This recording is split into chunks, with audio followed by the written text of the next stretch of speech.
Welcome back, college football fans, to the Touchdown Black and Gold vlog, the only channel where we examine, discuss, celebrate, and honor all things college football across the entire college football landscape. I'm your usual host, Blair Parks. Holla at you, boy.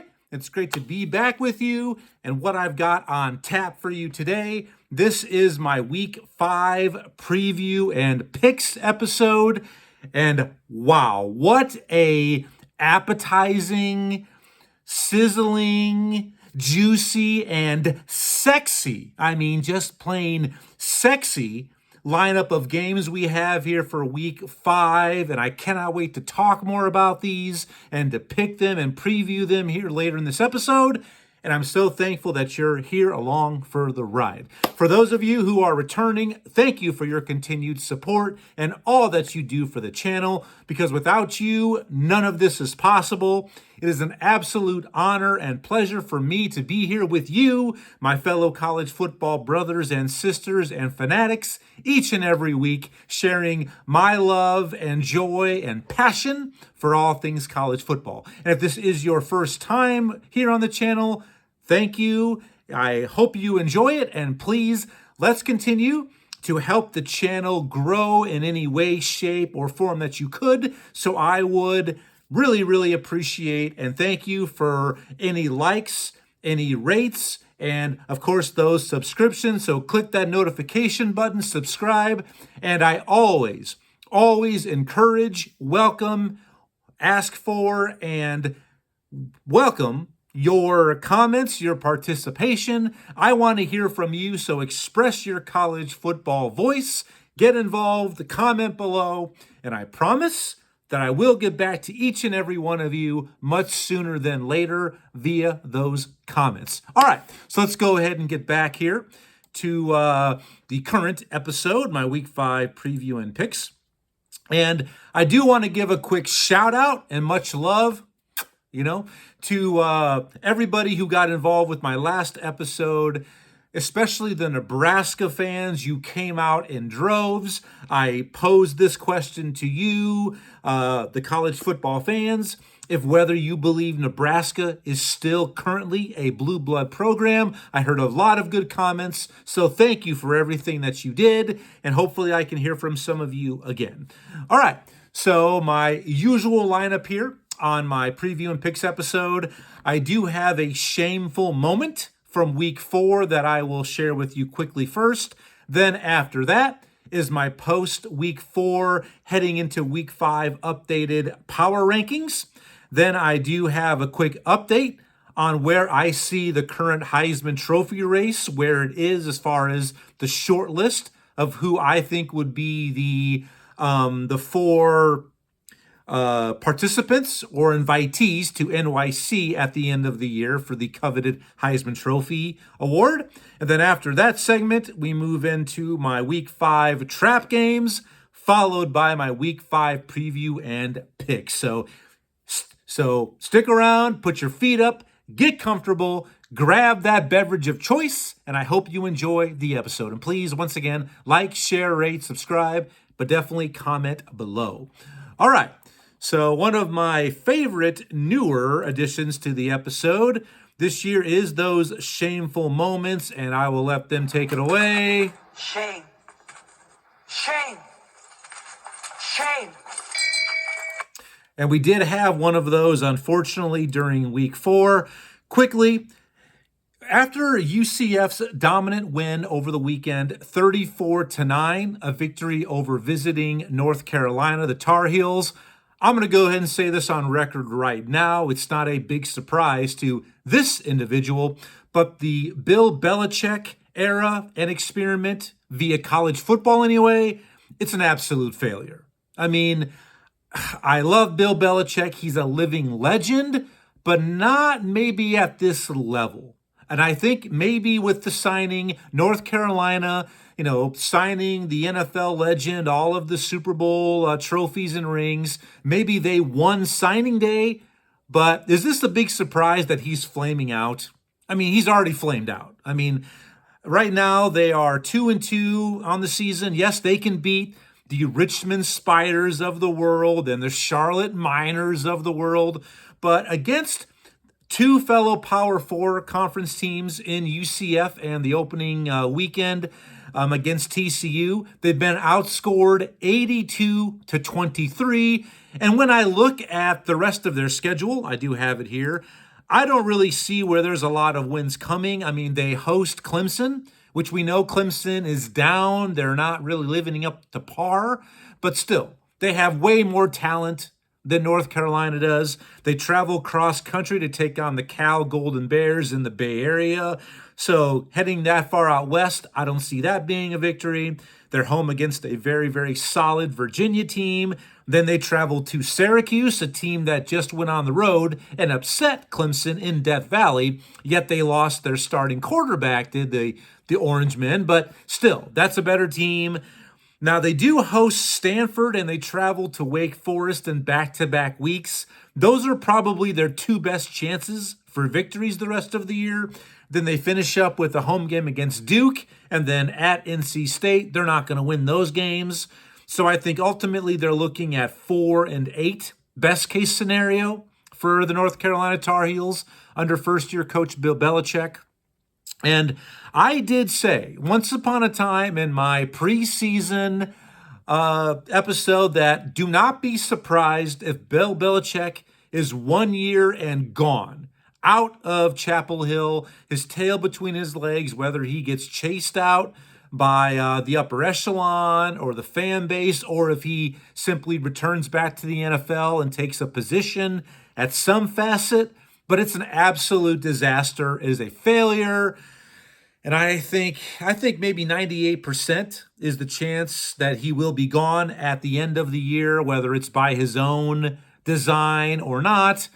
But I do think now, unfortunately, Bill Belichick, you found it. You've kind of got the reality now that it is way more difficult to coach college-aged men than it is to date college-aged women.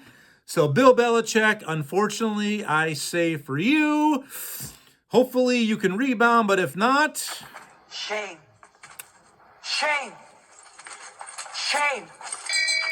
And it is, unfortunately. So that is this week's shameful moment from week 4. Let me know what you think about that hot take. Now let's move into my post-week 4, entering week 5 power rankings. I always give you every week my top 10 plus the first 2 teams out. And based on how they've looked to this point, their schedules, who they've played, where they are. And there's been a lot of movement, all right, the last couple weeks in these power rankings. So starting off, number 1 in my power rankings is Ohio State. They were off over the weekend, but still have probably the best victory over home against then number 1 Texas. Number 2, I've got Penn State, which I was kind of leery about moving them down a notch or two because, quite frankly, they really have played a preseason schedule. They have yet to play a Power 4 conference team, but we'll find out a lot in this weekend's matchup when they host number 6 Oregon. I cannot wait for that matchup. One of those sexy matchups once again. So I've got Penn State number 2. Number 3, I've got the Miami Hurricanes. The U, are they back? They have a great resume and really right now might be the most balanced team in all of college football. Number 4, I've got the Georgia Bulldogs. They do have that solid victory at a very tough location, winning on Rocky Top against Tennessee on the road. And they're involved in another one of those sexy matchups this weekend where they host visiting Alabama. You talk about must-see TV. I mean, it's off the charts this weekend, all right? Number 5, I've got the LSU Tigers. I just don't quite know how good their offense is. Their defense, completely legit, but now that Clemson's maybe not who we thought they were, that huge win week 1 on the road at Clemson, maybe it's not going to hold up as well as we thought it would. So I've got LSU number 5. Number 6, I have the aforementioned Oregon Ducks, which I think right now you can maybe say they are the best team in the Big Ten. I mean, they're absolutely killing them softly, all of the competition. So I got Oregon, number 6. Number 7, I've got the Florida State Seminoles. I mean, they're putting up a ton of points. They've got that opening week 1 win at home against Alabama. I mean, welcome back to college football in the appropriate position as offensive coordinator, Gus Malzahn. Definitely turning everything around up there in Tallahassee. So I got the Seminoles at number 7. Number 8, I've got the Iowa State Cyclones. They were off last weekend, but I think overall they are the best team in the Big 12. Number 9, I've got the Oklahoma Sooners. Couple big wins at home against Michigan and last weekend at home against Auburn. I have a little bit more to say about that game here shortly, so don't go anywhere. So I got the Sooners at number 10. And finally, number 10, I've got the Texas A&M Aggies following that huge win on the road against Notre Dame in South Bend in front of touchdown Jesus. Not touchdown black and gold Jesus, but just touchdown Jesus there in Notre Dame Stadium. My first team out, number 11, would be the Indiana Hoosiers following their absolute beatdown and bludgeoning of the Fighting Illini over the weekend. At that time was a number 9 ranked Illinois Fighting Illini team in Bloomington. I mean, just so one-sided. And guess what? Indiana travels to Iowa City this weekend to take on the Hawkeyes. I'll talk more about that game in a little bit. Another one of those sexy matchups this weekend. And number 12, my second team out, I do have the Texas Longhorns. I still think they're in the running to make the college football playoff. I did try to tell all you Texas fans preseason in one of my specialty episodes that you guys were the most overranked, overhyped team entering the season, and you have the most overhyped, overhyped individual quarterback in Arch Manning, at the time, the betting favorite to not only win the Heisman, but be the number 1 overall pick. That ain't going to happen. So, but I still think they're a good enough team to get to be 10-2, 9-3, and still get into the playoff. But they're not going to be who we thought they were. And I'm sorry, I tried to warn you. You didn't listen, but that's okay. That's all right. So that's my post-week 4 power rankings. Let me know what you think about that list.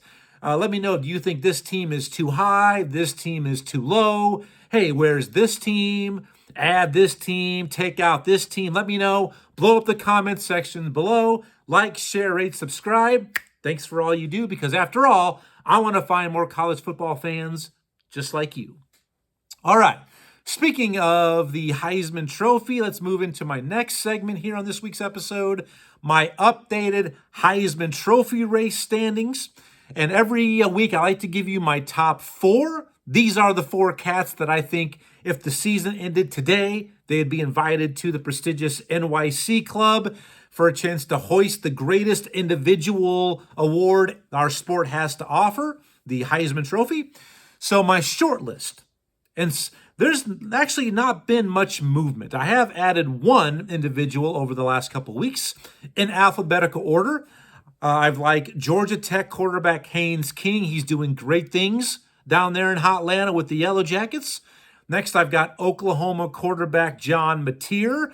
But a interesting development here that I think right now he probably would be the favorite to win the Heisman Trophy. But in that game over the weekend against Auburn, he injured his hand. He had hand surgery a couple of days ago. He's going to be out for probably up to a month. So how much will that impact his Heisman chances? We'll have to wait and see. Third on my list, I have Ohio State wide receiver Jeremiah Smith, who I still think is the biggest individual playmaker. I mean, the guy's instant offense, what he can do for you in all of college football. And finally, I have Georgia quarterback Gunnar Stockton. I mean, kind of announced his presence after leading Georgia to that big-time, come-from-behind, overtime victory against Tennessee in Knoxville a couple weeks ago. Now, my first 2 out, I think these 2 individuals could, if they keep playing the way they are, they could maybe move into my short list of the top 4. I mean, if you haven't seen this guy run, I'm telling you, you need to watch him if you like big, bruising running backs. I'm talking about Missouri running back Ahmad Hardy. I mean, the guy is like a tank. with the speed of a gazelle. I mean, he is impossible to arm tackle or bring down individually, just running through the competition right now. And second, the other individual on my list, I've got Oregon quarterback Donta Moore. I mean, he is absolutely lighting everybody up. I mean, he transferred to Oregon at the end of 2 seasons ago. He sat out last year and watched Dylan Gabriel mature and really learn the ins and outs of that Oregon offense, and it is completely paying out and paying off for Coach Dan Lanning and the Ducks up there in Oregon. All right, so that's my updated Heisman Trophy standings. Let me know what you think about that list. And once again, thank you for your time and support. Love you. Without you, none of this is possible. A little bit of Sammy Sosa love here. There we go. All right, now let's go ahead and move into one of my favorite segments each and every week. And I have the pleasure of being joined by one of the best colormen in all of the sport, my very, very special guest. Squiddy is here with me, Admiral Akbar, for, you know what time it is? It is my week 5, what kind of games? It's a trap. That's right. Week 5's trap games are upon us. Let me go ahead and share those with all of you. I've got 3 for you this week. My first trap game, number 24 TCU travels to Arizona State to take on Sparky and the Sun Devils in the desert. I love Sparky, one of my favorite mascots, and their battle cry, fork them, fork you, go State. Love it. But I've got Arizona State on trap alert for this week because last week they had a huge walk-off win in Waco against Baylor. I mean, an emotional win, kind of a come-from-behind victory. So are they going to be able to ground themselves, recalculate, refocus? We'll have to wait and see, because right now TCU looks absolutely legit. So I'm telling you, Sun Devils, I know you enjoyed last week's victory, but officially I am putting you on trap alert, so heed the warning. It's a trap. There we go. Thank you, Admiral. Admiral, he's in midseason form already, I'm telling you. All right, my next trap game for week 5. Number 21 USC travels to number 23 Illinois. Illinois is a home underdog, I believe almost by a full touchdown. But I've got USC on trap alert, all right? Yes, I already mentioned over the weekend, Illinois just absolutely looked like a lost puppy with its tail tucked between its legs, hobbling out of Bloomington, Indiana. I believe the final score was 56-10. I mean, they were ranked within the top 10 at the time. Completely one-sided, absolute domination. So I get why a lot of people would think that, hey, this is going to be a chance for USC to come in to Champaign-Urbana. I mean, they're weak, they're down and out. Let's just go ahead and go for the jugular.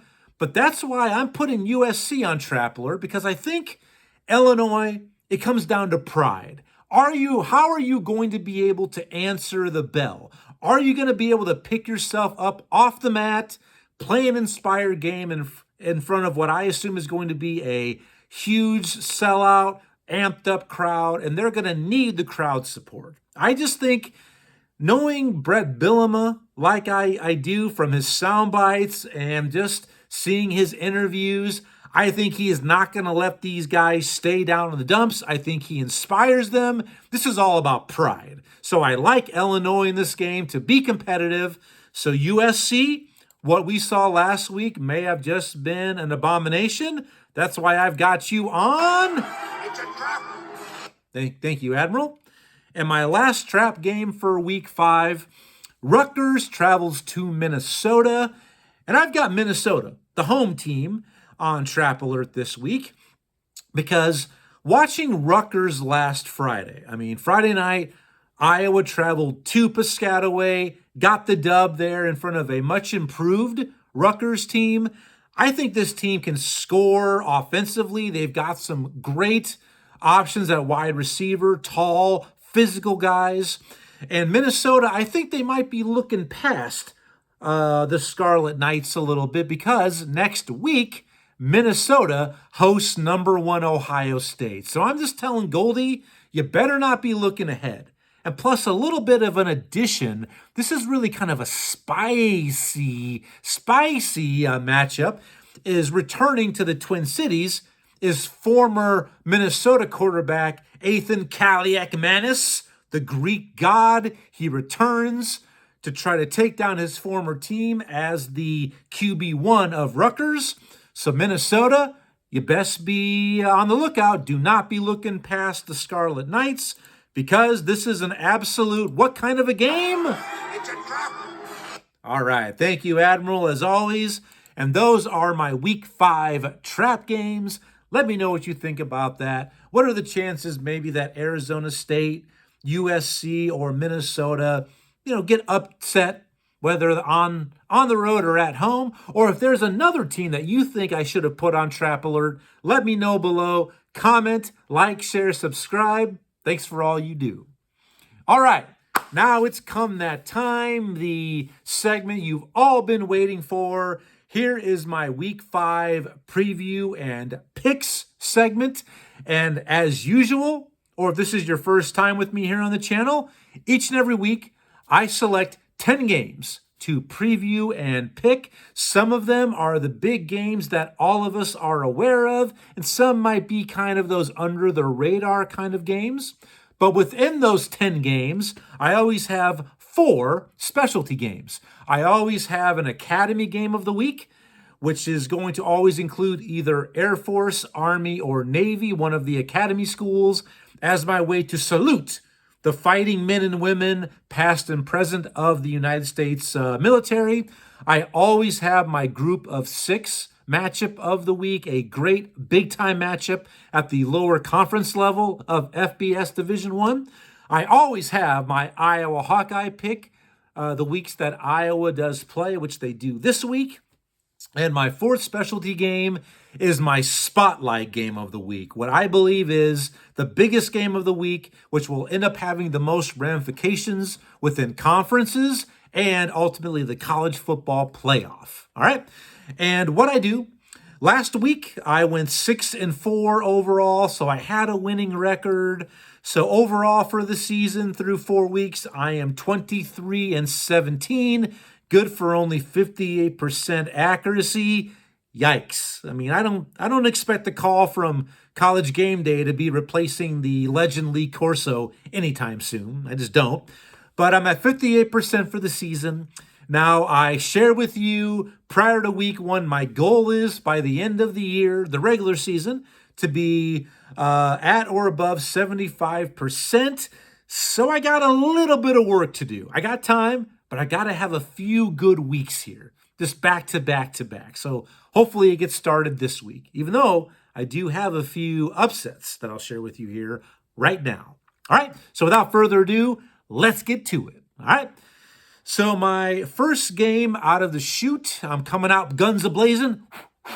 I've got the aforementioned big showdown in the Big Ten in Champaign, number 21 USC at number 23 Illinois.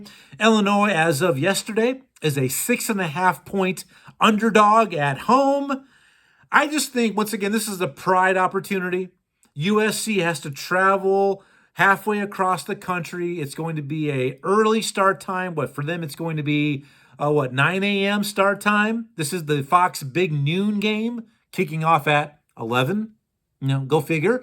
So you have that, but plus it is that get off the mat opportunity. Illinois can maybe flex a little bit like Arnold Schwarzenegger of old. I like the Illinois Fighting Illini in this game. It's hard to me to fathom that once was the number 9 team in the nation is now basically a 7-point underdog at home. That's a little bit tough for me to swallow. Give me the Illinois Fighting Illini at home over the visiting Trojans. All right, second game out of the chute. Kind of maybe one of those unnoticed matchups, a huge one in the ACC.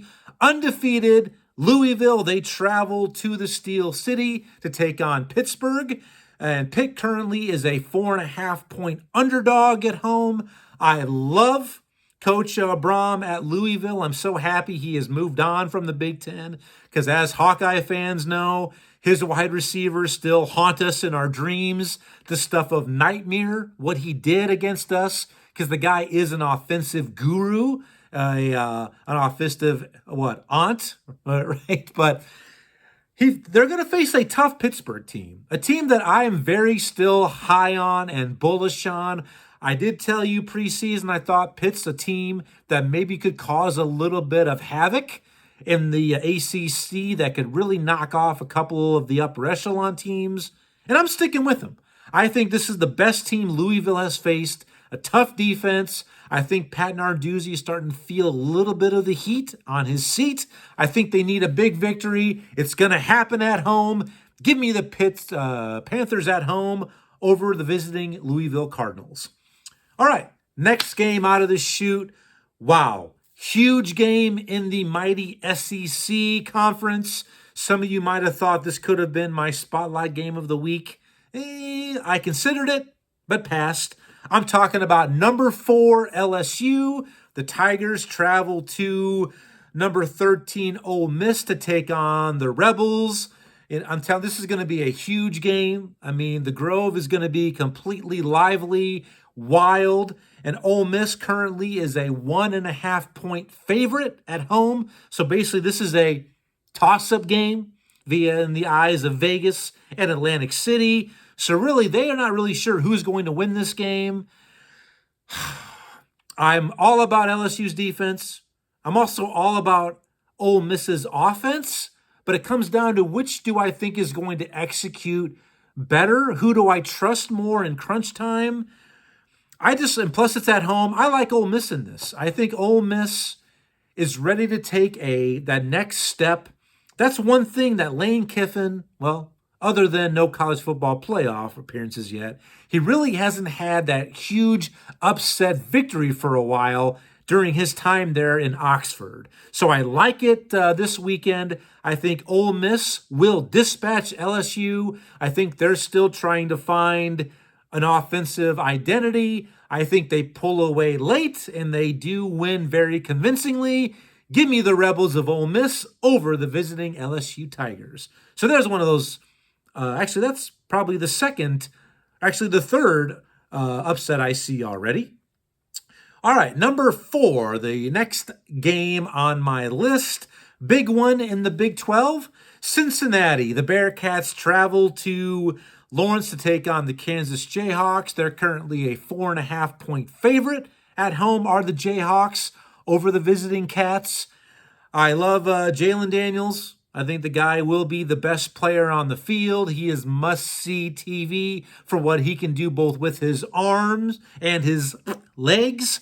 So I don't have much to say about this game. I kind of feel like Pedro, from Napoleon Dynamite when it comes to the election speech. I don't have much to say. I'm taking Kansas at home. Give me the Jayhawks. Rock, chalk, even though it is a made-up bird. All right? But I'm going with Kansas in that game. All right, next game up. Number 5 on my list. I've got number 25, BYU. They travel to Boulder to take on the Buffaloes and Coach Sanders, Coach Prime. Colorado currently is a 6.5-point underdog at home. They're going to be going back to their original starting quarterback at season's beginning are the Buffaloes. This is another one. I just have a feeling it's a late night kick. I'm not going to say elevation's going to play a part because BYU and Provo, it's also up at elevation, all right? But I think Colorado is ready for an upset. And quite frankly, I've been one of the biggest supporters of the BYU Cougars. I love the program. I love Coach Kalani Sitake. I think he actually might be the next coach at UCLA. I think that would be a match made in heaven. But I think Colorado pulls the upset here. I think BYU is just primed and ready for a letdown game. All right. And I think this is what it's going to be. It's going to be a big upset, big time celebrations there in Boulder until the early morning hours of the AM of Sunday there in Boulder. Give me the Buffaloes at home over the visiting Cougars in another upset. All right. All right, number 6, the last game that I'm picking before my 4 specialty games. Another huge huge, sexy matchup this weekend. All right. And I get it. Speaking of it's sexy, very sexy, unlike what you're seeing here, this monstrosity. I get it. I understand completely why I have a face for radio. I've accepted it. It's okay. All right. You accept and you deal and you work with what you got. All right. So huge game, sexy game in the SEC, huge ramifications, conference and college football playoff. Number 17, Alabama, travels between the hedges to take on number 5, Georgia, down in Athens. Currently, the Dogs are a 3-point favorite at home. What a game. I mean, it's one of the 2 primetime night games that we're all going to be flipping back and forth between. This is going to be a great matchup. I have concerns about each of these teams, but different areas of the teams. I think these still both will be college football playoff participants. I picked them both as that preseason. I'm not going back on that, but I think it's at home. Georgia has been, they've kind of proven to be there. They've been a little more battle tested and battle ready after winning in Tennessee a couple weeks ago when Alabama got completely smacked by FSU, Florida State, opening week on the road. I think this is Georgia's game to lose. I like the Dogs at home to get it done, but I think it's going to be a competitive game. But victory, Bulldogs, I'm going with them. Give me Georgia at home over the Tide and what I think is going to be a instant classic. All right? So now let's move on to my 4 specialty games here, and we'll be wrapping this up here shortly. Please, once again, get involved. Comment below. Let me know what you think about some of my analysis, my hot takes, my opinion, my picks. I can't wait to hear from you. And please subscribe, like, share, rate, spread the word. Tell your fellow college football fans, your family, your colleagues to check me out here on the channel. So my first specialty game of the week, as usual, is the Academy game of the week. And thank you to all of our service members of the United States Armed Forces. The Rice Owls travel to Navy to take on the Midshipmen. I believe this game is being played in Baltimore this weekend. Navy is a 14.5-point favorite. How can I go against the Midshipmen? They have a goat as a mascot. I mean, come on. This is what I call a slam dunk. Give me Navy at home over the visiting Owls and go Navy. Get it done. All right. My next game, my specialty game, this is my group of 6 specialty game of the week. And I love these 2 teams. I'm talking about Western Kentucky, the Hilltoppers, travel to nearby Springfield, Missouri to take on the Missouri State Bears. This is Missouri State's first year as an FBS Division I participant. They did get their first win at the FBS level a couple of weeks ago at Marshall. Congratulations, Bears. Can they follow that up, knocking off one of the great quarterback names in all of college football? QB1 for Western Kentucky. Maverick? Mavericks. Oh, his name is Maverick. All of a sudden, his last name is escaping me. But can they do it? I think it's going to be a very inspired game for the Bears of Missouri State. I will be watching this game occasionally if I have the time between some of the other marquee matchups. But I'm going to roll with Western Kentucky in this game. I think they just have a little too much offensively. They've been battle tested. They're a little bit more depth, physicality, size. I think Missouri State is a work in progress, but I think they will ultimately be a success story at the FBS level. But until then, I'm taking the Hilltoppers on the road over the hosting Bears. All right. Now it's time for my Hawkeye pick of the week. And what a huge game we've got on tap, Hawkeye fans. It's homecoming weekend in Iowa City. The weather is supposed to be beautiful. Yours truly will be there. I'm not going to the game. I do plan on taking in some of the tailgating activities, and I'm going to be watching this game with my brother who lives just north of Iowa City. I'm making that trip up north tomorrow morning, leaving the confines of Missouri, the Show Me State, for greener pastures. So I cannot wait to be there. Huge game. Number 11, Indiana, off that monumental upset and beatdown of Illinois. Come to Kinnick Stadium this weekend. Currently, Iowa is a 7.5-point underdog at home. How do I see this game playing out? Iowa is going to be tested. There's no doubt Indiana is the better team. I mean, Coach Signetti, Coach Sig, he's got those boys right where they were last year. I mean, looking to return to the playoff again this season. I mean, a great team, all right? And Iowa's going to have their work cut out for them. And I hope that the home crowd, they have to aid them. They've got to be loud, off the chain. I believe they will be. And I think Iowa is really catching Indiana at a perfect moment to spring the trap, spring the upset off of that huge emotional win, which you can tell they put everything into that game last week against Illinois. And they have an off week next week before they travel to Oregon to take on the Ducks up in Autzen Stadium. So maybe they're kind of looking ahead. And this could be your classic letdown position for the Hoosiers. But do I think it's going to happen? I am. Preseason, I picked Iowa to win this game. I'm sticking with it. I think this is the crowning moment for Iowa. They have an opportunity to really get the ball rolling to make this from maybe being a solid season to a good season. I think this absolutely is the biggest game of the year for Iowa. We've lost 10 straight against ranked opponents, but I think that streak comes to an end on Saturday. Give me the Hawkeyes at home to stun the Hoosiers and the college football world. Give me IOWA, go Hawks. All right, now it's time for my spotlight game of the week, and it's the game of the year, part one, at least in the Big Ten. I'm talking about number 6 Oregon traveling to take on number 3 Penn State in front of the friendly home crowd. It's whiteout night in front of 110,000 of their closest friends. What a game it's going to be, the primetime game. Penn State currently is favored by 3.5 points at home. How do I see this game playing out? Oregon has proven that they are completely legit. I think a lot of us are still waiting to see that from Penn State because by no fault of their own, they really have played nobody to this point. I mean, they're coming off of a bye week, as is Oregon, I believe. No, Oregon did play last week, I believe. But Penn State coming off of a bye week.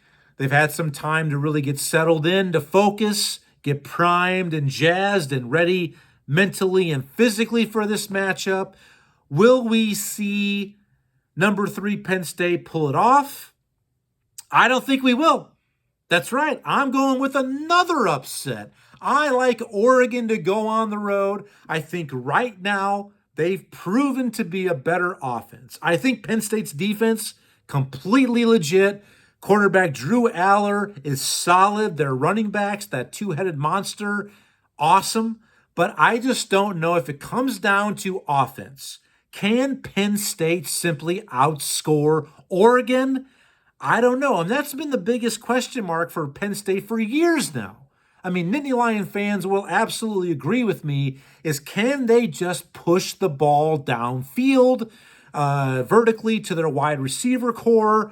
They're going to need to do that in this game because simply trying to ground and pound, play defense, pull Oregon into the phone booth, get them in a rock fight, it's not going to work out. It will slow them down, but they're going to need to probably put up at least 24 points to win this game. I think at least.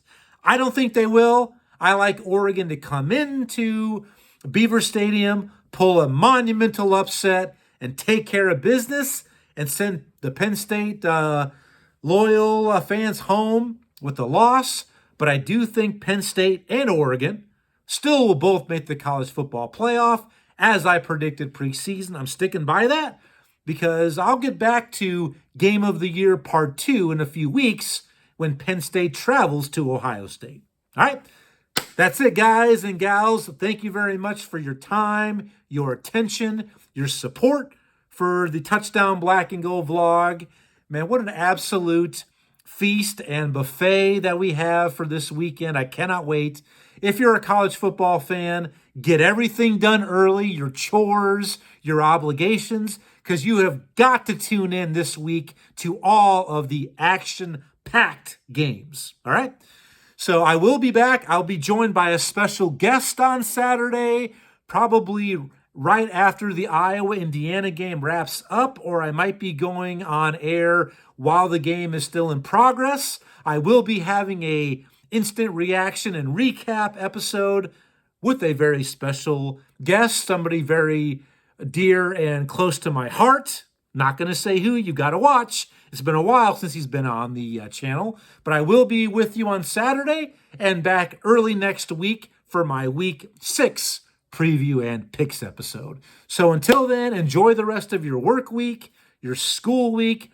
Be safe, be responsible, peace, prosperity, enjoy the football, and I'll see you soon on the Touchdown Black and Go vlog. And as always, go Hawks, adios, bye-bye.